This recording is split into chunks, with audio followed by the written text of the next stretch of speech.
Evening, everybody. It's Tuesday evening. It's that time. So here I am. And do you know what the weirdest thing is tonight? I've just been sitting typing in the title for this live video, and it was typing back to front. You can make comments at the top of the video that post on it. And it was typing back to front and I couldn't change it. So there's nothing written there at the top where there normally is. I've just got a title for the video. Anybody, if you're dropping on, just give me a thumbs up if you can hear me okay, because I'm just trying the earphones and microphone just to cut out the background noise. So, a few things. I've had a busy few days. I had a wonderful Sunday where everybody came round. Hi, thanks Tracy. Take it that's a heart for you can hear me. I had a wonderful Sunday. Opened my house to introduce myself and my family to all the new neighbours, which what a fantastic way to embed yourself in your local community and your new home is just invite everybody around, give them booze, give them some food, have a chit chat. And it's amazing the amount of people, that like Led Zeppelin, which is absolutely fantastic for me, and that are connected. Lovely to see you here, Tracy. Thanks for joining. And that are connected to somebody else in the room by somewhere other, and we would never have known those connections without opening our house to our neighbours and friends and family. So it's like, oh my God, should be a must-do when you move into a new neighbourhood, because I genuinely believe we're all connected by a red thread in one way or another, and there'll be some connection because we're all human beings living in roughly the same place. So, well, anyway, it was a fantastic day on Sunday. And tonight, not connected at all, by the way, tonight I wanted to talk to you about overcoming fear. I've touched on this in previous lives, particularly in my countdown lives to, the 12 weeks counting down to the website, which, by the way, is a little bit delayed because I'm still writing some mega content for it and because the website builder is a little bit behind. But I'll keep you up to date with that, guys, as to what's happening. Anyway, yes, I've touched on fear before. And I think it's a subject that is so huge, and particularly for women, and then particularly for creative women. And my reasoning for saying this is that I am a creative woman. And I'm a woman, if you hadn't noticed. And actually, what happens with us women, and particularly in this day and age, because the internet is an amazing thing. We are so lucky to have it because it opens up all sorts of doors for us to be able to do things that we could never do before. So I absolutely adore social media, the internet, and everything to do with it. But it has a negative side in that now people portray what they want you to see, and they can portray that in a really positive and good way, making you feel inadequate. And that, I think that goes on a lot, particularly for younger people in this day and age, the teenagers, the people coming through school now. They actually believe that someone looks that good every day, or someone is having that wonderful life, or that someone is right because they're posting it regularly on the internet. And obviously we know that that is not always the case.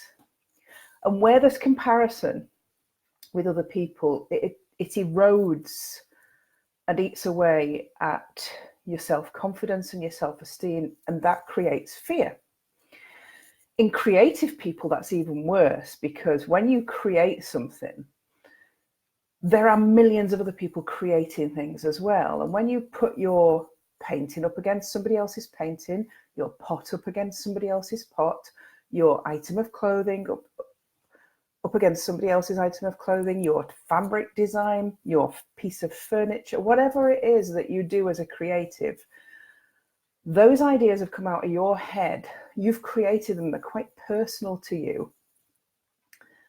It's almost like giving birth to something. It's giving birth to an idea. So it's quite personal. So then you look at somebody else and you look at theirs and you like it and you can appreciate it for what it is. And then that immediately can undermine how you feel about your own work, and it's not as good as, therefore I'm not as good as, therefore that sits with me as being not as good a person, not as creative as that person. Now, many creatives go through that, and I'm gonna, particularly which in the music industry, and the reason we know about this is because it's very much reported on in the media. So there's been lots of people, film stars, rock stars, that have ended their lives because they fought with depression, felt inadequate, even though they were absolute geniuses. And I mean geniuses. And that's not in that category alone, because there have been many great artists. And if you only have to look at Van Gogh, who was completely troubled. But his troubles and his mental state actually made him a creative genius, because that came out in his work. And I think really what I'm saying is we almost create our own fear. So as a creative, your brain works in very different ways, often paradoxical ways. Creative thinking, it's a real defining characteristic in some people, and it can create angst. And it presents itself in many ways when you're a creative person. So comparing yourself with other creative people, even though it's not like for like. How can I compare my work with a landscape artist or a portrait artist? I can't, because it's completely different. Fear of what other people will think of your work, because not everybody will like what you do, and that's okay. Not everybody likes landscapes. Not everybody likes really realistic stuff. Not everybody likes abstract work. So art and creativity are always contentious. Therefore, that eats away at self-confidence when people don't like what you do. Fear can be debilitating if your thought processes are of those that I'm going to fail. So, I'm going to try this, but I think I'm going to fail. I'm not good enough. This is where the thought processes of fear can continually erode away at you being all that you can be and doing all that you can do. I'm only an artist, or I'm only a writer, or I'm only a potter, or I'm only a furniture designer, fill in the blank. And that comes from a place of thinking that academia is the way to go. Hi, Sarah, nice for you to join. Lovely to see you as always. I think we're one of the things, and this is, I'm going to use this as an example because it happened to me. From school age, we are told that academia is the way to go. We should be studying subjects such as English and maths and science and history and geography, because they will get us a proper job. No use being an artist, you're not going to get a proper job. I experienced that, and actually to a certain extent it was true, because I said sod you to the teachers and went to art college anyway, and then I couldn't get a job doing what I loved and ended up doing something else. That was partly because maybe there was fear there that I didn't think I was ever going to be good enough to be that different and that inspirational that I could make it as an artist. Probably. In fact, definitely. Otherwise, I would have done it a lot sooner, wouldn't I? It sits with all of us, even those that appear to be the most confident. And then when you look at others that are really successful, so you might see an artist like Banksy, for instance, who's doing graffiti art and has become majorly successful and well known for that. But he's no different to me, yet that actually creates fear in itself. How am I going to achieve that sort of notoriety as an artist or as a creative person? So all of that builds these fears that we tell ourselves are there and that we convince ourselves. And what we do is we look for evidence. We actually look for evidence to support that the fears are real. And then they become limiting beliefs and stop us doing things. There's also a huge fear in most people of success. So what if somebody really does like my work and then wants to spend thousands of pounds buying a piece of my work, and then I can't produce anything as good again, or I can't produce anything as quickly again? What if I sell hundreds of thousands of copies of my book, and my next book's rubbish. These are the fears that sit within us all. And I'm using myself as an example, not because I feel like that, but because it's very easy to fall into that way of thinking. Fear is all consuming. I think we all know it. I think we all recognize it. I think we all know that it holds us back. And actually, every single one of us can learn to overcome it. And it is, as with everything in life, a learned behavior for you to be able to come out of the other side of fear. So here's today's examples that I'm going to give you, and then I'm going to share some of my ideas as to how I think that you can start to overcome fear. Just small little steps that you can do now that can help you to start to overcome the fears that you experience in life. So today, all right, I'm going to give you a little, this is funny, yeah? My hair grows really, really slowly, really slowly.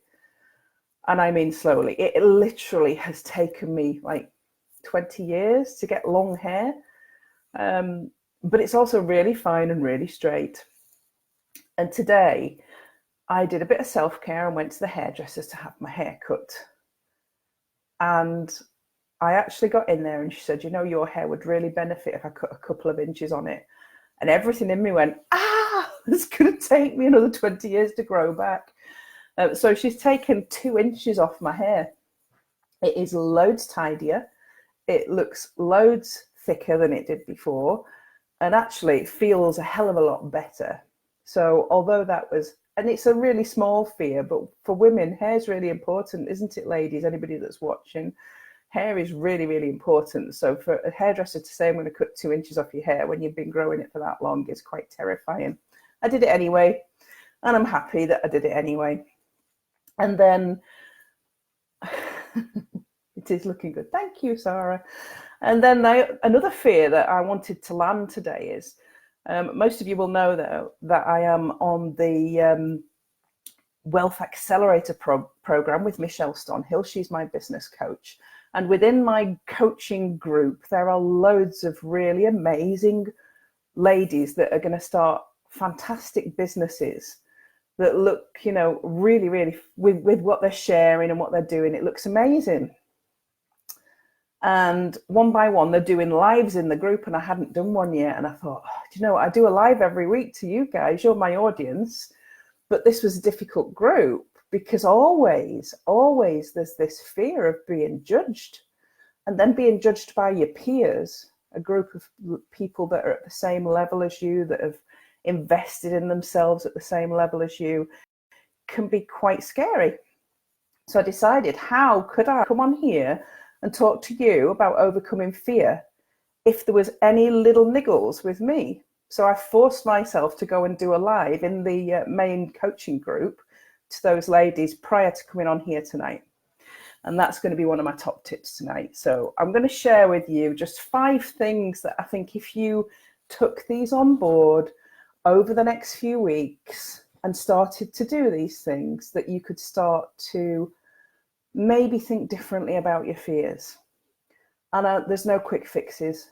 Fears come in all sorts of shapes and sizes, and some are small, some are huge, some are lifetime ingrained, some are connected in with mental illness. So there's no quick fixes for anything. However, there's only you can change anything. And that's probably my biggest message in everything that I say and every life that I do. You're responsible for you. There's only you that can ever make the change. So my first tip in starting to overcome your fears or starting to get control of them is to use your inner GPS. I like to think about it like that, as an inner GPS. Your gut, whatever you want to call it, you have an inner guide. The fear is there to protect you. It's an ingrained fear that's built into us as human beings to stop us doing anything ridiculous that could end up in us losing our lives. However, some of the fears that we have these days are irrational and are stopping us from doing better and greater things. So use your inner GPS, listen to your gut. And if your gut is telling you that if you overcome this fear, it could be beneficial for you, but you're scared, use your gut. Follow your inner GPS. Write it down. What is it I want to do? What is it that stops me from doing it? What is the fear? Where's it based? What's the evidence for that fear? And can I overcome that? So that's just first tip in starting to overcome the fears that are holding you back from doing whatever it is you want to do. The second one is accept that you're going to make mistakes. In overcoming any fear, I went on live in that Wealth Accelerator group with all them women, and I could have just completely frozen and not known what to say. And you know what? It wouldn't have mattered. They wouldn't have judged me, and I would have learned from that. So fail up. Do it anyway and fail up. Make the mistakes, learn from them, analyze them, and do it again. It's good for you, because the more you do that, you move out of the fear zone and into self-confidence. And that's a good place to be, believe me. This is probably my biggest tip, and something that I do all the time, is just view all of life as an opportunity. Everything that presents itself is an opportunity, even if it scares you. Do what you fear. Yeah, you never know who you are helping when you overcome that fear. That's the reason I say view life as an opportunity. You never know who's watching you. You never know who's listening to you. You never know who's seeing you lead as an example in overcoming your fears. So do it. Do it and lead by example and be great. So that's number 3. Number 4, acknowledge your wins.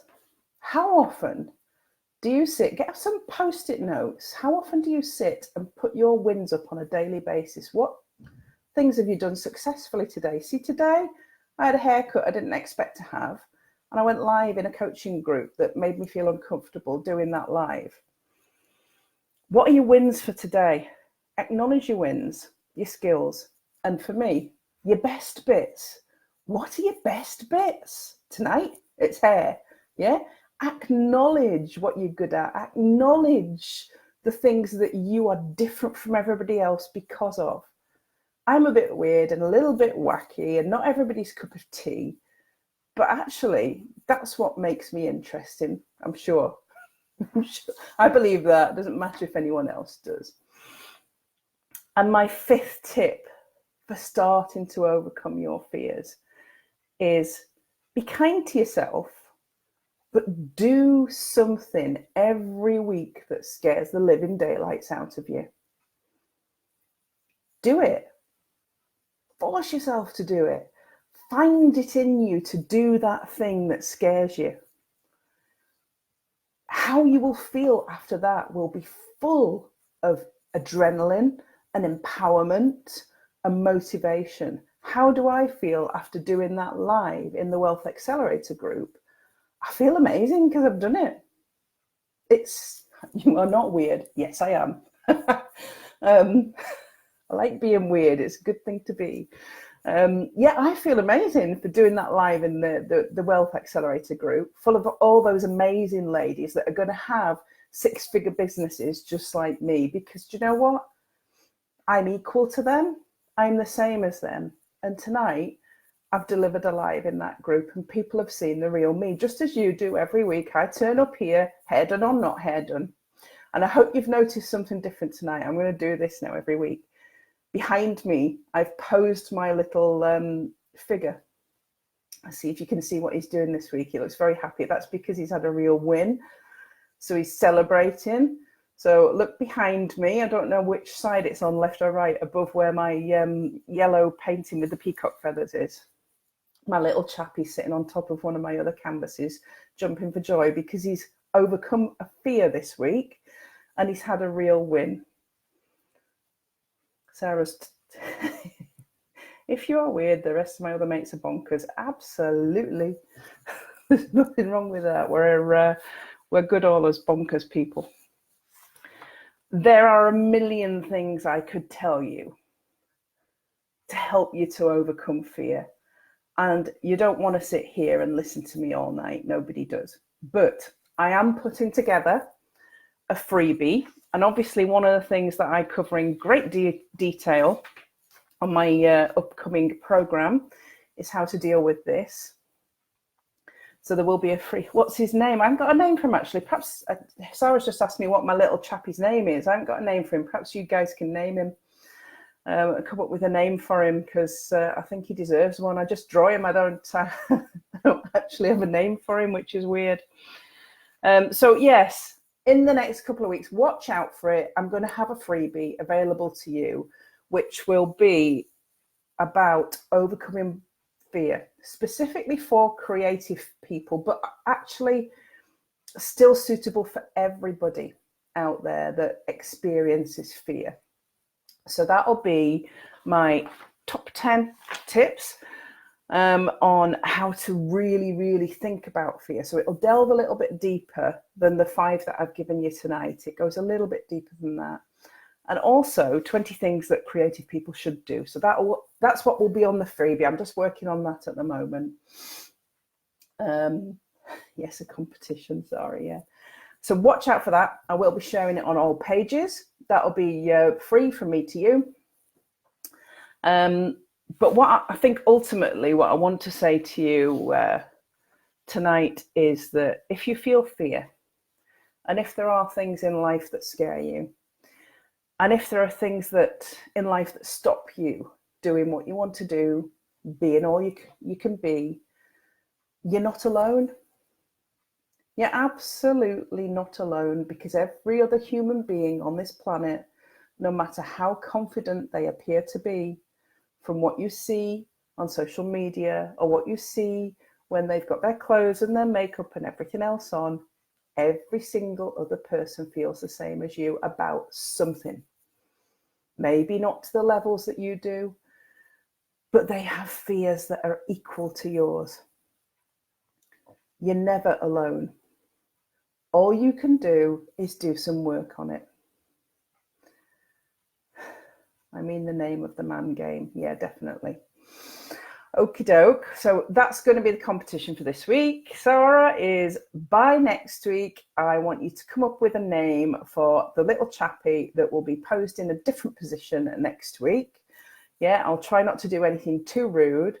And I will see you next week with another topic, something else that can help you in one way or another, because that's what I like to do each week, is offer value.